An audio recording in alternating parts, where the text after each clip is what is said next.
One day, after shopping at the General Atomics Galleria, we decided to take the road east and walk over some landmines.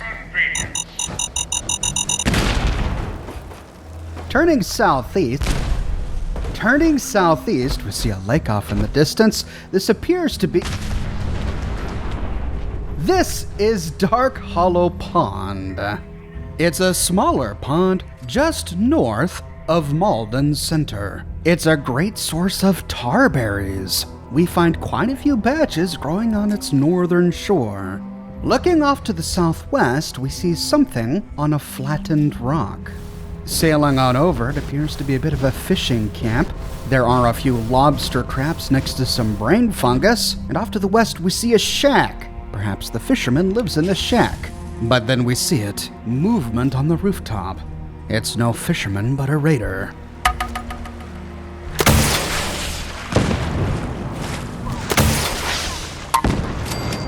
There should be a raider sitting in this chair with an armored dog. I must have already killed him on my Brotherhood of Steel character. Here we find a cooler with food inside, and running up the hill we can explore the shack. There's a rudimentary bedroom on the northeastern side of the shack with a sleeping bag and a radio, but I want to see if I can climb the tower. We don't see a way to climb it from over here, so running around behind it, we find a staircase where we find a ramp leading to the rooftop. Here we can loot the corpse of the raider. Moving south, we see a tiny little island sticking out of this small lake. Here we can hop out and loot some bloodleaf. In an attempt to be thorough, I dove to the bottom of the lake, but there was absolutely nothing here. I was at least expecting a sunken ship or some posed skeletons like we find in the Charles River or at the bottom of the ocean, but not at the bottom of Dark Hollow Pond. Now, I made a bit of a mistake while making this video. We're gonna eventually kill a raider boss. I've killed this boss on my other characters, but I didn't know if I had killed him on my Brotherhood character. So I toggled God mode temporarily to race into the raider's lair to make sure he was still alive. I didn't want to fight through the entire dungeon to realize that I had killed the raider boss previously. The problem is that after verifying the boss was still alive, I forgot to turn off God mode. I didn't realize my mistake till I was already halfway through recording this audio. So, for the rest of this video, I'm not going to take any damage or expend any ammo. I'll make sure to keep that a rare occurrence here on the channel, but surfacing on the other side, and here I am without my power armor. Where did these come from? I just came from there. Back on the little island, we can hop in our power armor and continue south. In the distance, we see the buildings from downtown Malden towering above us. As we get close, we hear sounds of battle. We see a caravan guard under attack by Synths?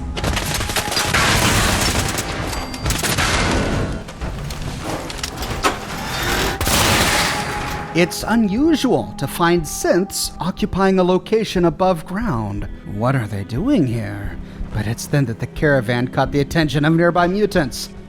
Oh, yeah, back away. Goodness, Kate, did you lose some armor there? Let's see, there was one more.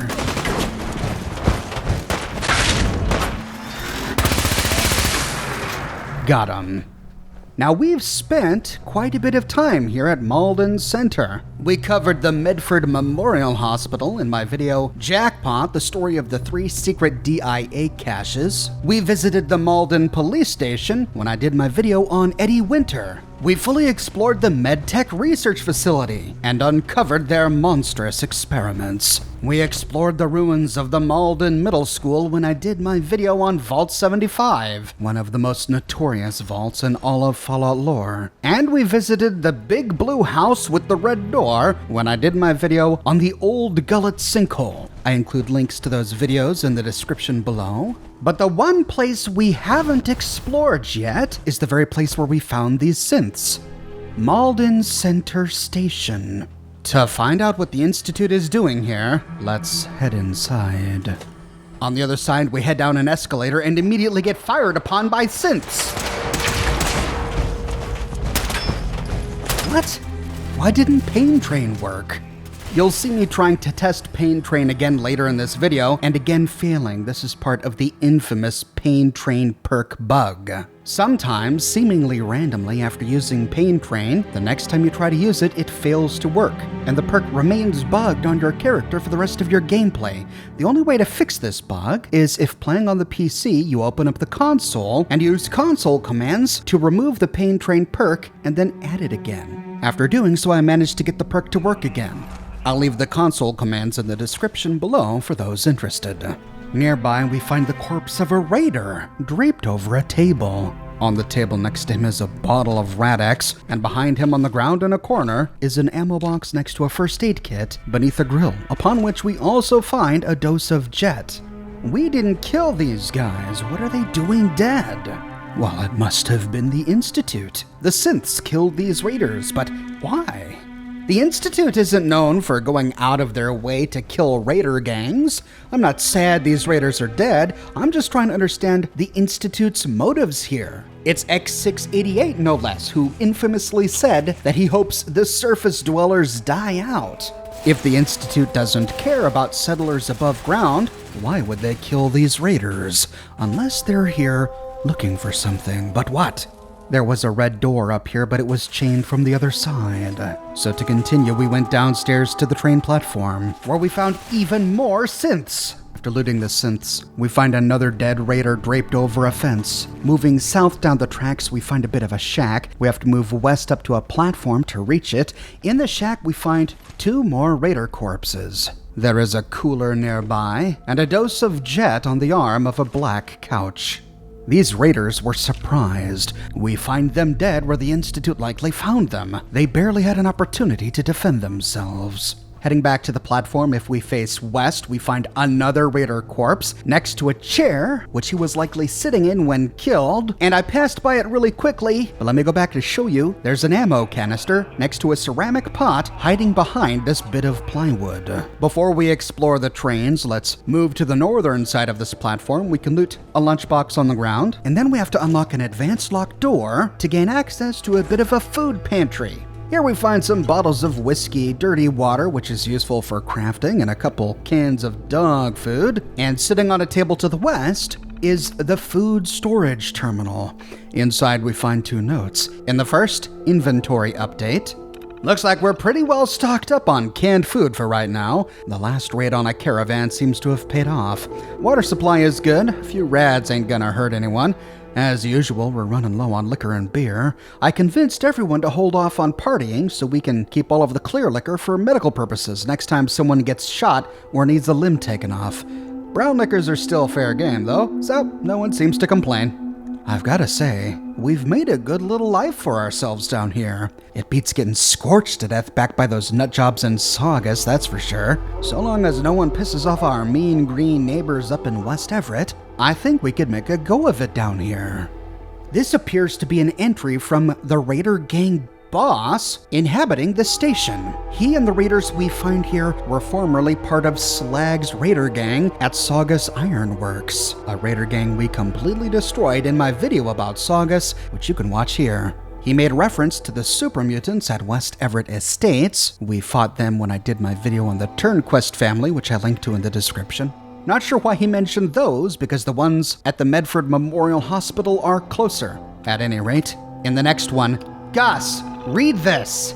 Muddle fudder! I will not tell you again. If I come down here again and find us low on dog food, I will personally put a bullet in that empty skull of yours. I know you're the one eating it, you fancy moron. No one else eats that balderdash as long as we've got other food. I should have left you to rot when I found you, Gus. Don't you ever forget that. I don't get it. So this raider boss is clearly mad at Gus for eating all of the dog food, but in the same note where he's complaining about it, he says that no one else eats it as long as they have other food around, which means for him to notice that the dog food is missing means that they've got other food around.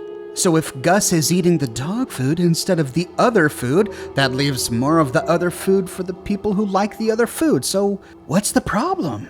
This threat seems to have scared Gus. We only find a couple cans of cram, but 3 cans of canned dog food. That's it for this platform. Heading towards the trains, we can cross a scrap bridge to the center platform between the two tracks. Heading north down the western track, we find a scrap ramp into the westernmost train. Facing south, we find two sleeping bags on the ground. There's a bit of a Raider chem and booze stash on a shelf to the east, where we find one Psycho, one Radaway, and one Jet, as well as a bunch of empty beer bottles. Opposite this is a novice-locked suitcase, and at the southern end of this train, we find a cap stash behind the engineer's seat, but there's no one sitting here. Turning around, we can move north. We pass by a presumably pre-war skeleton into the next car, where we find another pre-war skeleton, this of a woman with a vodka bottle near her head, but there's not much else here. We exit out the back to stand in a bunch of concrete rubble. We can leap into the back of another car, but there's nothing here, blocked in with more rubble. Next to this is a cymbal-clapping monkey trap, presumably connected to this laser rifle in a vise. But we never get an opportunity to trigger it because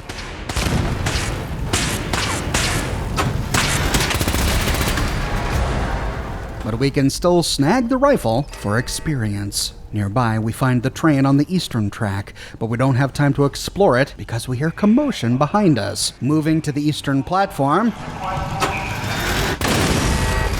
presumably that turret was left by the Raiders. I don't recall Synths using machine gun turrets too often. Heading down to the tracks, we can loot the Synth wreckages. On the northern side of the eastern track, we find another scrap platform with another Raider corpse. Inside, we find an ammo box, but that's it for the tracks. So moving back to the platform, we can loot a red toolbox and the wreckage of the machine gun turret.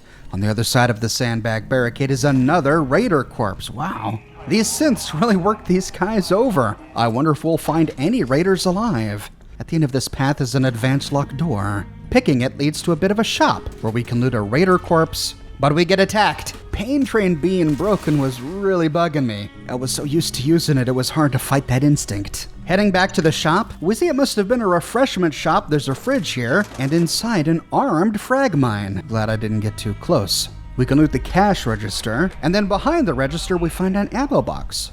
Now there is an elevator here. This looks like our way out, but before we move forward, let's finish exploring this platform. After looting a Nuka-Cola Quantum from a Nuka-Cola machine, we head south. This puts us out on the eastern platform. Here we find the remains of a gift shop with a register to loot and a box of bobby pins nearby. Moving behind the register, however, we have to be careful. Here we find a tripwire. What's this connected to? Ah, a makeshift cigar box bomb. We can disarm the bomb for experience and loot a cap stash lying on top of a Medex. We find the remains of a pre-war subway station Protectron steward, and his charging dock is nearby. The synths must have got to him. We find his terminal on the wall next to a bathroom. Moving into the left bathroom, danger! Deep cold water. Do not swim. Well, no fear of that. The water may be deep, but the opening is kind of narrow. In the sink, we find a bottle of Buff Out. Moving out to explore the other bathroom, we see that it's caved in, though here we do find one chem box. Moving out of this nook, we can head south. Here we find a computer room. There's a Jangles the Moon Monkey nearby, but nothing else of interest here. And then at the furthest end of the southern track, we find another Raider shack. There's one piece of Psycho next to a candle on a crate. We can rest up in a bed, and here we find a fat man. Well, I suppose the Institute is lucky that the Raiders didn't have time to use this when they invaded. Nearby is a novice-locked suitcase where we can find some decent armor. With that, we've explored everything up here except for the train on the eastern track. Heading down the middle and moving on to the train, we'll turn south to explore this end first. Scrap and small food on the shelves between the seats, a sleeping bag by the engineer, and some Radaway in a crate. And we find the engineer still hard at work. Turning around and moving north, we can unlock a novice-locked suitcase beneath a candle on one of these center shelves. And moving into the next car, we find the skeleton of a woman. She's clutching money in her left hand, and she has a box of ceramics. Looks like this poor woman had just got back from the shops after purchasing some new decorations for her home when the bombs dropped. we find the remains of a worker and his lunch pail, and we can exit out the cracked window on the northern end of the train. This puts us back out near to that platform with the symbol clacking monkey. So, going back up the steps to the east and taking the hallway to the south, we can finally punch the button to the elevator. Heading inside, the elevator takes us down a floor. We arrive in some sort of utility tunnel. After looting a few minor containers, we get attacked by more synths.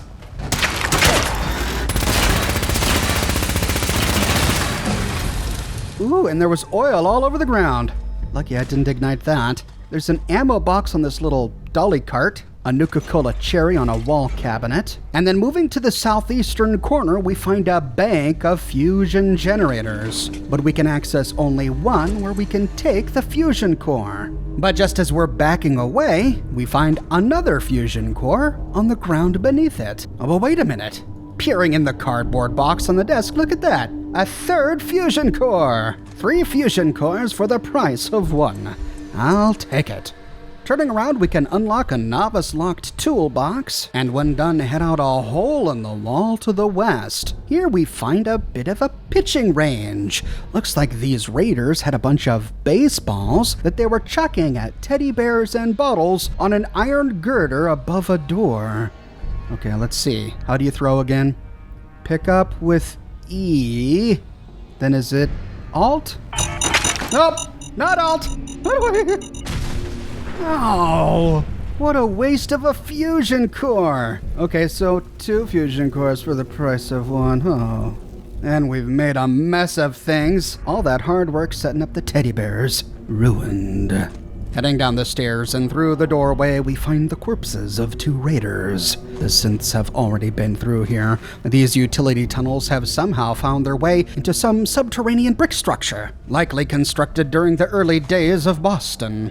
We find a nook with a sleeping bag and another raider corpse. There is some medics on a table in this nook, and then at the end of the hallway, peering through a hole in the brick, we find a battle going on between the raiders and the synths.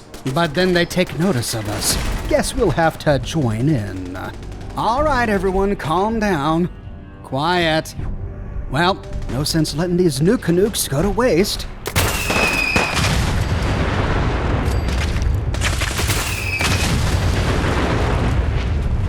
After the dust has settled, we can move down and explore. There's a bit of a raider shack to the southeast. After looting the corpses, we can loot a cooler on a shelf, and then head out and take a staircase to the roof of this shack. We find a raider draped over a fence, and aside from a machete on a stew pot, there's not much up here.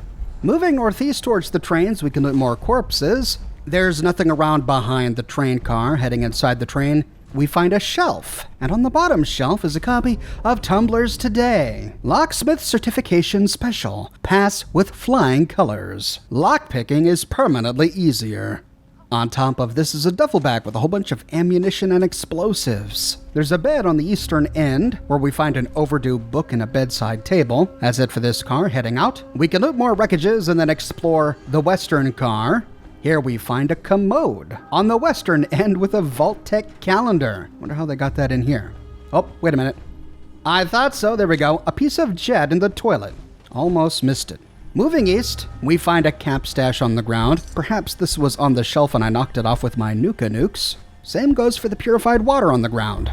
Moving out the northern door puts us on the opposite end of this platform, but there's nothing here. To continue, we'll move southwest where we can loot more corpses, and this puts us out to the western side of the platform. After looting the bodies, we can explore the shack in the middle. There's fertilizer leaning against a door, good for settlement crafting, and taking a staircase up to the top level, we can loot the wreckage of a machine gun turret, and then move across the rooftop to what was likely the perch of the raider boss. But where is the raider boss? The guy who authored those terminal entries. I didn't see him in all the commotion. Let's head down the stairs to see if we can find his corpse. Directly beneath the stairs is a bit of a storage shack with a big pile of garbage behind it, and inside the pile, a mini nuke.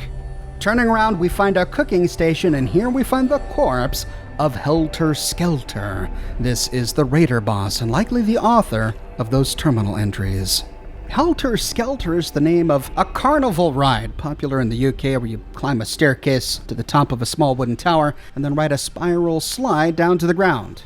Perhaps he named himself Helter Skelter because the spiral ride makes you dizzy and he's just so crazy. Or maybe he named himself after a Beatles song. In a shack against the southern wall, we find a weapons workbench and an end-of-dungeon steamer truck with some caps and minor armor. There's a bottle cap mine next to a lantern, and when done, we can exit through a doorway to the south. This brings us into a small concrete room where we can loot a tool case and 2 lockers against the southern wall. Here we find 2 stim packs, a box of shotgun shells, and some .50 caliber ammunition. When done, we can take the elevator back to the top floor. Here we find another elevator, but opening it, we see that the elevator is wrecked. It appears to be filled in with bricks and rubble. The hatch in the top of the car is open, but we can't get in there. Turning around, we can remove a chain, which unlocks that red door that we found when we first entered. And with that, we've done a big loop. We can now head back up the escalator to leave Malden Center. As we do, we find something I missed. An ammo box wedged between 2 newspaper dispensers. And with that, we fully explore Malden Center, but we never found out why the Institute sent Synths here. We discover the answer when looking at the 2 quests that send us here. Quartermastery, which is a Brotherhood of Steel Radiant quest. We just go to kill Helter Skelter. And then the Railroad quest, Memory Interrupted. During that quest, we have to clear out the synths because we learned that the railroad uses the Malden Center tunnels to get synths out of the Commonwealth. But we just turned the tunnels upside down, and it was a closed loop, ultimately a dead end. The tracks didn't go anywhere. They were all covered in with rubble. This answers our question as to why the Institute was there. They likely heard that the railroad travels in and out of Malden Center, and they came here to see if they could intercept a package delivery. Helter Skelter and his raider gang were so proud of this find of theirs, they thought it was a wonderful, safe location. They were just unfortunate to pick a place that was already used by the railroad, and that was already in the Institute sights. The Institute didn't come here to kill the raiders just got caught up in the crossfire. My question now is, what does the railroad do when they get here with a package? Since it's ultimately a dead end, I think it must be a drop-off site, like the church where we first met Old Man Stockton while siding with the railroad. Perhaps this is where they bring synths, like H222, after their memories have been wiped, whereupon they hand them off to other agents who then find them a permanent home. Which means that Helter Skelter and his raiders must have moved in quite recently. Otherwise, the railroad would have cleared them out the last time they were there. Thanks for watching, everybody. I had a bit of a delay this week. I had some hardware issues with my computers, but now everything is back up and running, and I'm going to have more videos for you this weekend. Also, PC access to the Fallout 76 beta is coming up soon, and when I get access, I'll be sure to do daily live streams of Fallout 76 right here on my YouTube channel, so stay tuned for that. I'm becoming more active on Twitter. I use Twitter to make channel announcements, like if I have to skip a few days because the water cooling loop in my computer leaked all over the place or something like that, you know. So if you're active on Twitter, I encourage you to follow me at Oxhorn. I have a brand new shirt in the shop. The Burned Man Walks. That's right, it's everyone's favorite burned and bandaged, blue-eyed, pistol-whipping ex-Legion Mormon. This design comes on shirts in a variety of men's, women's, and children's sizes, and in a wide array of colors. You can find it on other stuff as well, including smartphone cases, pillows, posters, mugs, prints, etc. So if interested, you can find a link to my shop in the description below, or you can click here. If you like what I do and you want to support me in a more personal way, consider becoming one of my patrons on Patreon or a member here on YouTube. But more than anything, I'm just so glad you're here watching this video with me today. Thank you so much for watching, and I'll see you soon with more brand new videos.